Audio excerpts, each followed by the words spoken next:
Hey guys, welcome back to our channel. ఈరోజు వీడియోలో శ్రీ వాసవి కన్యకా పరమేశ్వరదేవి ఆత్మార్పణ దినోత్సవం గురించి తెలుసుకుందాం. ఇది మాఘశుద్ధ విధి నాడు సెలబ్రేట్ చేసుకుంటారు.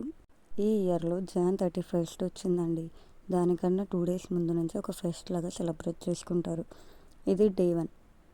ఇక్కడ అమ్మవారు మనకి ప్రత్యంగిర దేవి రూపంలో దర్శనమిస్తుంది. తర్వాత ఈవినింగ్ అమ్మవారికి చేయించిన ముత్యాల చీర, వెండి హారతి పళ్ళెం, వెండి షటరు ఇవన్నీ ఊరేగింపుతో తీసుకొని వస్తారండి. తీసుకొని వచ్చిన తర్వాత ఈ ముత్యాల చీరతో అమ్మవారిని అలంకరించిన తర్వాత మనకి అమ్మవారు ఈ రూపంలో అయితే దర్శనం ఇస్తారు. తర్వాత 2వ రోజు అంటే 30వ తేదీ అండి. ఇక్కడ అమ్మవారి అలంకరణలో మనకి అమ్మవారు శాంతి రూపంగా కనిపిస్తుంది. అదే రోజు మధ్యాహ్నం ఇక్కడ నవదుర్గ కన్యలకి మంగళ స్నానం అనేది చేయిస్తారండి.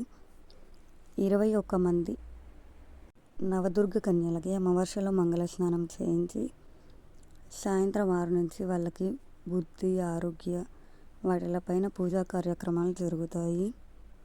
అలాగే ఆ రోజు సాయంత్రం 12 రకాల పుష్పాలతో అమ్మవారికి పుష్పయాగం అనేది జరిపిస్తారండి.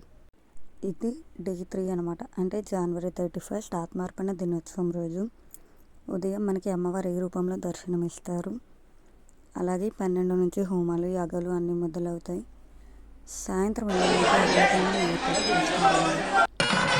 అగ్నిగుండం మైనంతో అమ్మవారి బొమ్మను తయారు చేసి ఇక్కడ మైనంతో తయారు చేసిన బొమ్మని గుడి చుట్టూ ప్రదక్షిణ చేసిన తర్వాత చేసిన అగ్నిగుండం చుట్టూ 3 ప్రదక్షిణలు చేసి ఆ మైనపు బొమ్మని అగ్నిగుండంలో ఉంచుతారండి. ఆ అగ్నిగుండంలో దిగాలనుకునేవారు అక్కడ ఉంచిన అమ్మవారి మైనపు బొమ్మ అయిపోయేంత వరకు మాత్రమే తిరుగుతారు. ఒకసారి ఆ బొమ్మ కరిగిపోయిందంటే ఇంకా అగ్నిగుండంలో దిగే అవకాశం ఉండదండి. ఆ రోజు అగ్నిగుండం అంతా అయిపోయిన తర్వాత ఇలా మనకి అమ్మవారు విశ్వరూప దర్శనం అనేది ఇస్తారు.